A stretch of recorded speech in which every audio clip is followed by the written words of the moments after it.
Si vous avez cliqué sur cette vidéo, c'est que construire votre propre VPN ne vous tente pas et que vous êtes à la recherche du meilleur VPN du marché. Bravo, vous êtes au bon endroit. Mais le meilleur VPN pour vous n'est pas forcément celui qui convient à votre voisin. Je vais donc vous guider pour trouver celui qui vous conviendra le mieux. Et oui, à vous, et non pas celui qui me rapportera le plus d'argent, car vous ne verrez aucun lien d'affiliation en description, contrairement à d'autres vidéos de youtubeurs sur le sujet. D'ailleurs, je vais sûrement vous parler de certains VPN dont vous n'avez jamais entendu parler. Allez, c'est parti, suivez le guide. Commençons avec ceux qui existent sur le marché. Je ne vais pas tous vous les énumérer, mais seulement vous parler des plus gros du marché, et de un dont vous n'avez probablement jamais entendu parler, car il n'a pas de programme d'affiliation. On va donc parler de NordVPN, Surfshark, Private Internet Access, qu'on appellera pour le reste de la vidéo PIA, CyberGhost, ProtonVPN et Mullvad VPN. Je comptais vous parler aussi de ExpressVPN, cependant je l'ai sorti du comparatif car il ne faisait la facturation qu'en dollars américains, ce qui induirait une taxe et des frais de conversion supplémentaires, voire des frais de paiement sur compte étranger, qui sont donc des frais cachés pour vous, et ça c'est un no-no chez moi. Sachez que NordVPN et Surfshark ont mis leurs ressources en commun et appartiennent au même groupe Nord Security. ExpressVPN, CyberGhost ainsi que PIA appartiennent à la même société, KP. Les 6 VPN dont je vais vous parler ont en commun d'utiliser un haut niveau de chiffrement de vos données et de ne pas stocker les journaux de vos activités, le fameux No-Log Policy. La base quoi. Bah ouais, ça serait un peu con de vouloir protéger votre navigation des regards indiscrets si c'est pour garder une trace de ce que vous avez fait derrière. Une première différence entre ces VPN sera où se situe le siège de la société. C'est important car elles sont soumises aux lois du pays dont elles dépendent, même si leurs serveurs sont répartis un peu partout dans le monde. NordVPN se trouve au Panama, un pays qui ne partage pas les informations, ce qui nous arrange, tout comme les banques. ProtonVPN, lui, est en Suisse, un pays aussi connu pour sa discrétion. Le siège de CyberGhost, lui, est en Roumanie. Surfshark, lui, est aux Pays-Bas et PIA aux États-Unis, qui sont tous deux des pays qui font partie de l'Alliance des 14 yeux.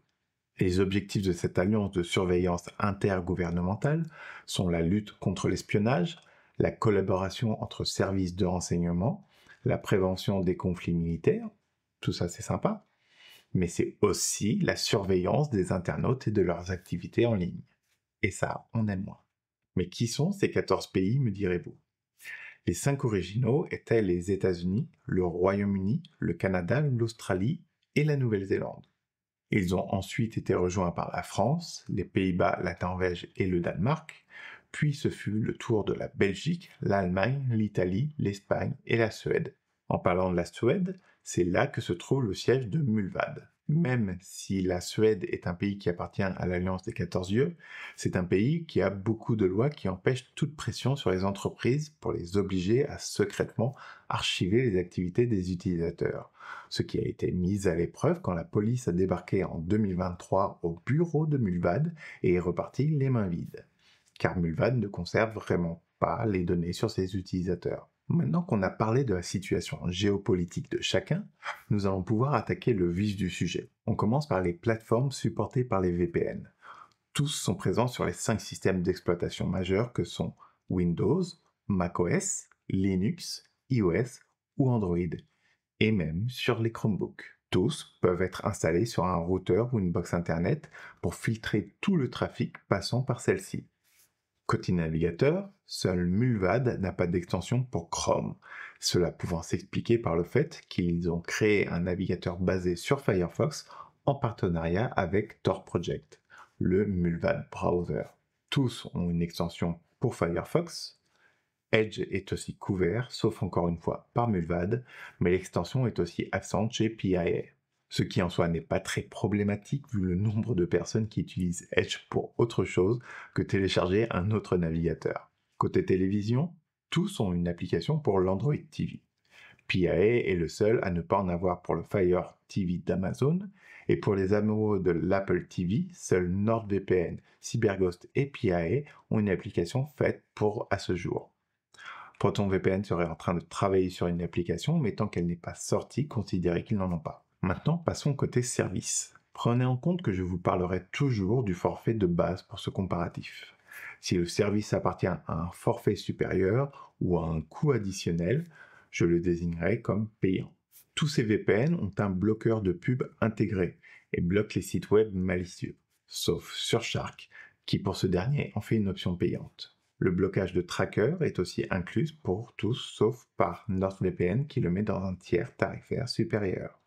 Quand vous êtes sur le net, vous avez peut-être envie de créer une identité factice pour certains sites, ou vous vous enregistrez pour une seule fois. Cette option est proposée par Surfshark. Elle est aussi disponible dans la version gratuite de ProtonPass, qui est le logiciel de gestion de mots de passe de Proton.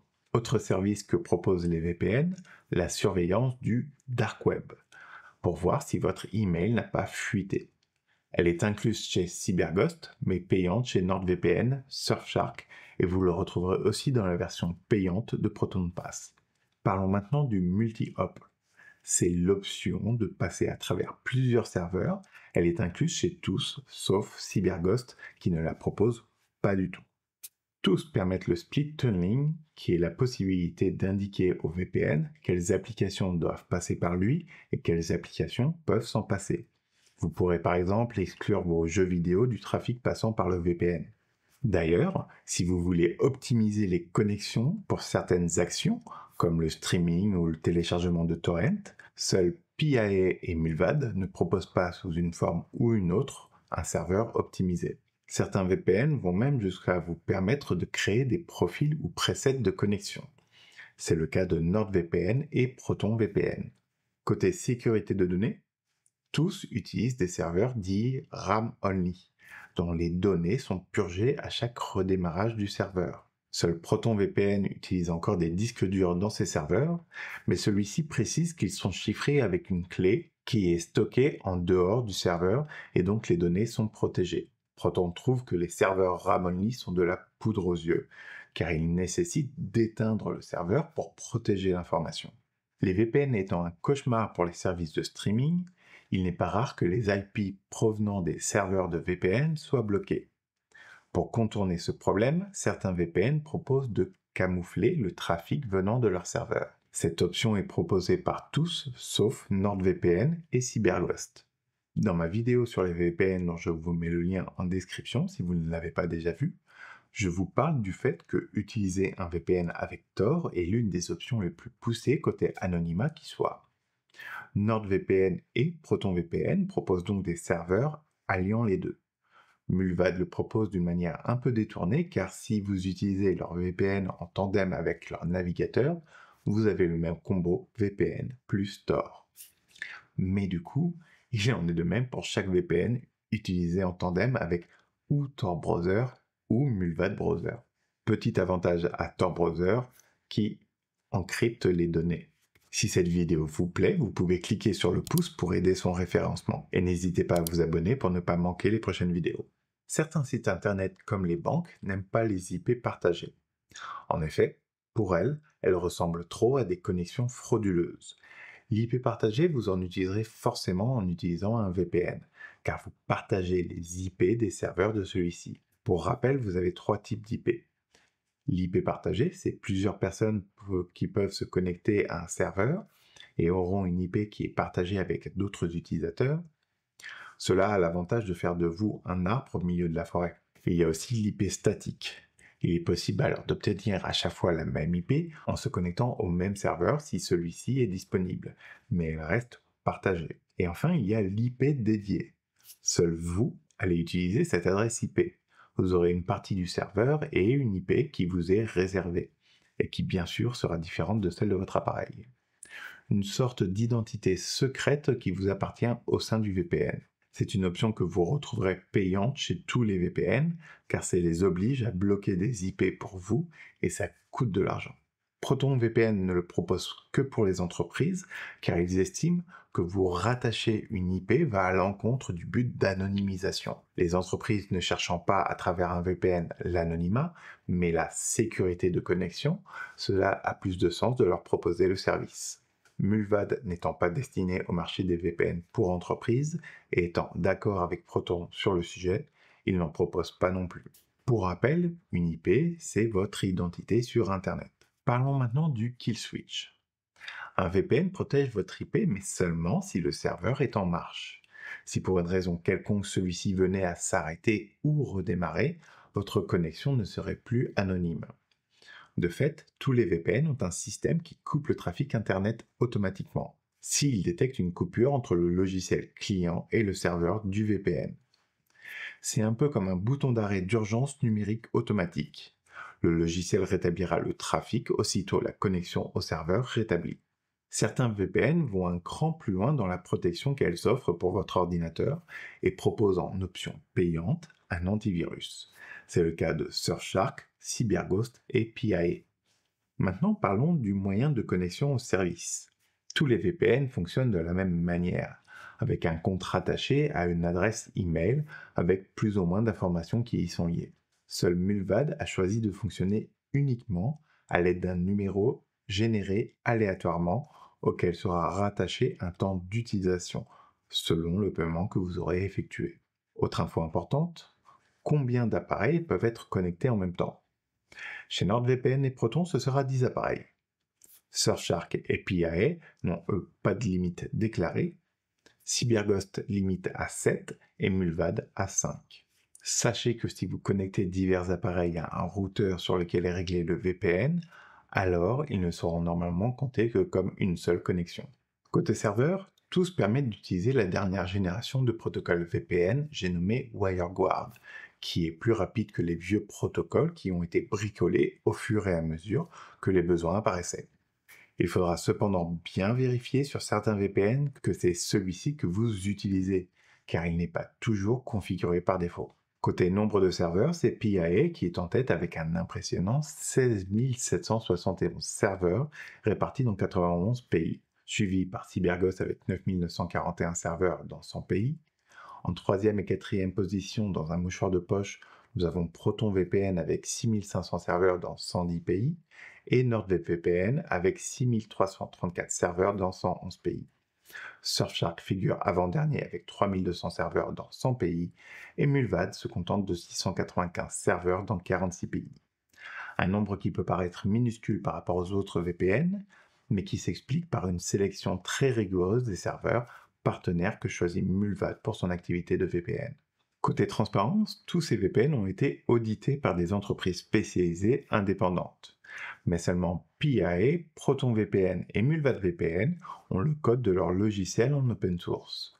Ce qui veut dire que n'importe qui peut fouiller dedans pour voir si leurs logiciels ne font rien de louche. Maintenant, voyons quels moyens de paiement sont acceptés. Le paiement par carte bancaire ou PayPal est possible sur tous. La crypto-monnaie, généralement le Bitcoin, est aussi accepté comme moyen de paiement par tous les VPN de notre liste, sauf ProtonVPN. Ensuite, on retrouve des moyens de paiement plus exotiques chez Surfshark, qui accepte Amazon Pay. Surfshark ainsi que NordVPN acceptent aussi Google Pay, et Surfshark accepte aussi Sofort, qui est un intermédiaire de virement bancaire, mais celui-ci prend une commission au passage, je ne peux donc que vous le déconseiller. Pour finir, nous avons MulvadVPN qui, dans sa quête d'anonymat total jusqu'au moyen de paiement, permet le rechargement du compte en carte achetable dans certains commerces suédois. Et jusqu'à 2 mois encore en argent sonnant et trébuchant. Cependant, ce n'est plus une option possible car les banques danoises ont imposé des restrictions importantes sur le sujet, coupant l'herbe sous le pied à Mulvad. Et question vitesse. C'est une question à laquelle il est presque impossible de répondre, pour la simple raison qu'elle dépend de beaucoup trop de facteurs. Elle dépendra de votre connexion en premier lieu, de la qualité et de la distance au serveur VPN que vous utiliserez, si vous utilisez le multi-hop ou VPN plus Tor, à quelle heure vous vous connectez, etc., etc. Il reste donc la question du prix. Rappelez-vous, en début de vidéo, je vous ai annoncé que je parlerai du forfait de base lorsqu'il existait plusieurs tiers. C'est donc celui-ci qui est utilisé pour ce comparatif de prix. En renouvellement mensuel, c'est Mulvad le moins cher à 5 €. Vu qu'il permet de recharger son compte de temps, c'est aussi lui qui sera le plus flexible si vous ne comptez pas utiliser un VPN toute l'année. CyberGhost est le seul qui permet de recharger seulement 6 mois, mais l'offre est presque aussi chère que l'offre 1 an des autres fournisseurs. À partir de 1 an, c'est PIA qui devient le moins cher, à 37,19 € seulement, avec un tarif d'un peu moins des 2 tiers des autres VPN, Surfshark, Proton et Mullvad étant tous aux alentours des 60 €. Mais les VPN sont encore plus agressifs et essaient de vous attirer sur leur plan à 2 ans ou 3 ans, avec PIA plafonnant à 70 € pour 3 ans, quand CyberGhost arrive au même tarif pour seulement 2 ans, et que Proton, Nord et Mullvad dépassent la barre des 100 € avec respectivement 107, 116 et 120 € pour 2 ans aussi. Et passer la lune de miel, alors, lequel est le moins cher? Si vous restez chez le même VPN une fois passé le prix alléchant des 2 ou 3 ans, les prix peuvent chez certains vite augmenter. C'est ainsi qu'au bout de 6 ans cumulés, PIA reste le moins cher avec 140 €. Surfshark, CyberGhost et Mullvad se retrouvent côte à côte autour des 360 €. ProtonVPN pour sa part atteint presque les 430 € et NordVPN, lui, presque les 800 €. Alors, quel VPN je vous conseillerais? Comme je l'ai dit au début de la vidéo, cela dépend beaucoup de votre profil. Si vous êtes un journaliste lanceur d'alerte mettant l'anonymat en top priorité, Mullvad est le choix évident, avec son paiement en carte de rechargement et son obsession pour la sécurité. Il sera aussi un bon choix si vous comptez seulement avoir besoin d'un VPN quelques mois de l'année. Par contre, il ne sera pas du tout adapté pour le streaming ou encore le téléchargement et le jeu vidéo. Si vous cherchez l'option la moins chère et que vous n'êtes pas trop inquiet d'avoir vos informations chez Oclosam aux États-Unis, alors PIA est imbattable sur ses prix. Si vous comptez aussi acquérir un gestionnaire de mots de passe, un compte mail sécurisé, un espace de stockage en ligne, un agenda ou encore un portefeuille Bitcoin, alors ProtonVPN aura le plus de sens avec son forfait Ultimate regroupant toutes ces applications. Les offres des VPN changent régulièrement. Je vous conseille de bien regarder celui qui vous intéresse avant de le prendre et de faire attention car presque tous marchent sur un modèle de renouvellement automatique. N'hésitez pas à nous dire en commentaire si ce guide vous a aidé à faire votre choix et sur quel VPN vous avez jeté votre dévolu. N'hésitez pas à partager la vidéo. On se voit à la prochaine. Ciao.